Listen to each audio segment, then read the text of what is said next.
ধর্মচিন্তা, তাওবায়ের প্রতিবন্ধকতা। তাওবা মহান আল্লাহ তাআলার অসীম রহমত লাভের অন্যতম শ্রেষ্ঠ মাধ্যম। গুনাহ মানুষের স্বভাব ও জাত দুর্বলতার প্রকাশ, কিন্তু গুনাহের উপর অবিচল থাকা ঈমানের জন্য ভয়ঙ্কর। তাই একজন মুমিনের সবচেয়ে বড় পরিচয় সে কখনো ভুল করে না এটি নয়, বরং ভুল করার পর অনুতপ্ত হৃদয়ে মহান আল্লাহ তাআলার দিকে ফিরে আসে। কিন্তু শয়তান ও নাফস এমন বহু প্রতিবন্ধকতা সৃষ্টি করে যা মানুষকে তাওবাহ থেকে দূরে সরিয়ে রাখে। তাওবাহ সবচেয়ে বড় শত্রু হলো শয়তান। সে মানুষের সামনে গুনাহকে আকর্ষণীয় ও আনন্দদায়ক করে তোলে। ধীরে ধীরে গুনাহ অভ্যাসে পরিণত হয় এবং অভ্যাস এক সময় স্বভাব হয়ে যায়। তখন ইবাদাত বন্দেগী কঠিন মনে হয়, আর মহান আল্লাহ তাআলার আনুগত্যের পরিবর্তে প্রবৃত্তির অনুসরণই সহজ ও স্বাভাবিক বলে মনে হয়। যেমন দীর্ঘদিন অবহেলায় পড়ে থাকা লোহার উপর মরিচা জমে যায়, তেমনি বারবার গুনাহ মানুষের অন্তরকে আচ্ছন্ন করে ফেলে।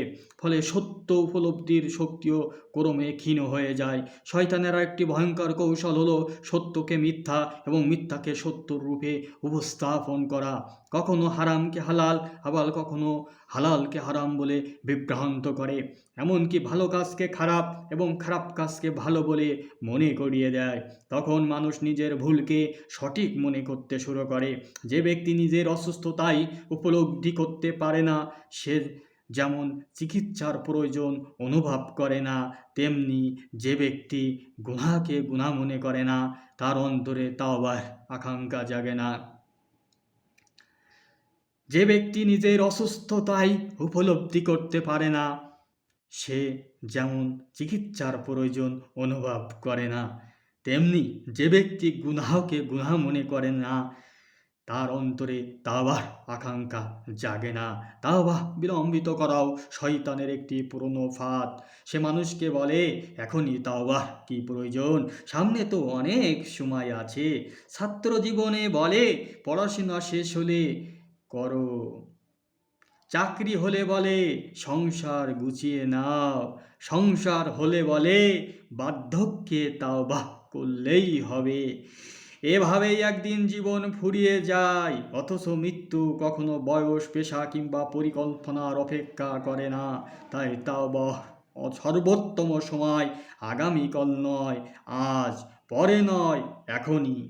গুনাহকে তুচ্ছ মনে করাও তাওবার পথে একটি মারাত্মক বাধা।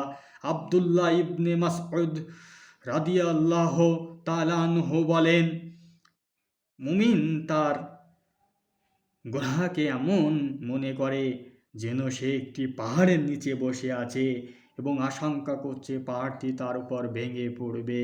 আর পাপী ব্যক্তি নিজের গুনাহকে এমন মনে করে যেন একটি মাছি তার নাকের উপর বসে আবার উড়ে গেল। মুমিন তার গুনাহকে এমন মনে করে যেন সে একটি পাহাড়ের নিচে বসে আছে এবং আশঙ্কা করছে পাহাড়টি তার উপর ভেঙে পড়বে। আর পাপী ব্যক্তি নিজের গুনাহকে এমন মনে করে যেন একটি মাছি তার নাকের উপর বসে আবার উড়ে গেল। বুখারী শরীফের হাদিস। রাসূলুল্লাহ সাল্লাল্লাহু আলাইহি ওয়াসাল্লাম বলেছেন, গুনাহকে তুচ্ছ জ্ঞান করা থেকে বেঁচে থাকো। ছোট ছোট ছোট কাঠি যেমন একত্রিত হয়ে বড় আগুন জ্বালায়, তেমনি তুচ্ছ মনে করা গুনাহগুলো একসময় মানুষকে ধ্বংসের দ্বার প্রান্তে পৌঁছে দেয়। মুসনাদ আহমদ। রাসূলুল্লাহ সাল্লাল্লাহু আলাইহি ওয়াসাল্লাম বলেছেন, গুনাহকে তুচ্ছ জ্ঞান করা থেকে বেঁচে থাকো। ছোট ছোট কাঠি যেমন একত্র হয়ে বড় আগুন জ্বালায়, তেমনি তুচ্ছ মনে করা গুনাহগুলো একসময় মানুষকে ধ্বংসের দ্বার প্রান্তে পৌঁছে দেয়। মুসনাদে আহমদ। বাস্তবে দেখা যায় বড় অপরাধের সূচন হয় ছোট ছোট অবহেলা থেকে। তাই কোনো গুনাহকে ছোট মনে করা উচিত নয়। ইসলামের ইতিহাস আত্মসমালোচনার এক অনন্য দৃষ্টান্ত স্থাপন করেছেন হযরত ওমর ইবনুল খাত্তাব রাদিয়াল্লাহু তাআলা আনহু। এত মহান মর্যাদার অধিকারী হওয়া সত্ত্বেও তিনি প্রায়ই নিজের নফসকে উদ্দেশ্য করে বলতেন, হে ওমর, আজ তুমি নিজের হিসাব নাও, কারণ আগামীকাল তোমাকে হিসাব দিতে হবে। এই আত্মসমালোচনায় মানুষকে তাওবার পথে অটল রাখে। গুনাহকে কখনো হালকা করে দেখা উচিত নয়। অনেক মানুষ তাওবা করতে চাইলেও সমাজ ও বন্ধুদের প্রতিক্রিয়ার ভয়ে পিছিয়ে যায়। কেউ মনে করে তাওবা করলে আগের সঙ্গীরা দূরে সরে যাবে, জীবনযাপনে অনেক পরিবর্তন আনতে হবে, কিংবা মানুষ তাকে বিদ্রূপ করবে। অথচ মানুষের সন্তুষ্টি ক্ষণস্থায়ী, কিন্তু মহান আল্লাহ তাআলার সন্তুষ্টি চিরস্থায়ী সফলতার চাবিকাঠি। যে মহান আল্লাহ তাআলার জন্য কিছু ত্যাগ করে, তিনি তাকে এর চেয়ে উত্তম প্রতিদান দান করেন। যে ব্যক্তি মহান আল্লাহ তাআলার জন্য কিছু ত্যাগ করে, তিনি তাকে এর চেয়ে উত্তম প্রতিদান দান করেন। হতাশাও তাওবার অন্যতম বড় শত্রু। শয়তান মানুষকে বোঝায়, তুমি এত গুনাহ করেছো যে তোমার আর ক্ষমা পাওয়ার কোনো আশা নেই। অথচ এটি শয়তানের সবচেয়ে বড় প্রতারণাগুলোর একটি। শয়তান মানুষকে বোঝায়, তুমি এত গুনাহ করেছো যে তোমার আর ক্ষমা পাওয়ার কোনো আশা নেই। অথচ এটি শয়তানের সবচেয়ে বড় প্রতারণাগুলোর একটি। মহান আল্লাহ তাআলার পবিত্র কুরআনে ঘোষণা করেছেন, মহান আল্লাহ তাআলা পবিত্র কুরআনে ঘোষণা করেছেন, হে আমার বান্দাগণ, যারা নিজেদের উপর জুলুম করেছো, তোমরা মহান আল্লাহর রহমত থেকে নিরাশ হইও না।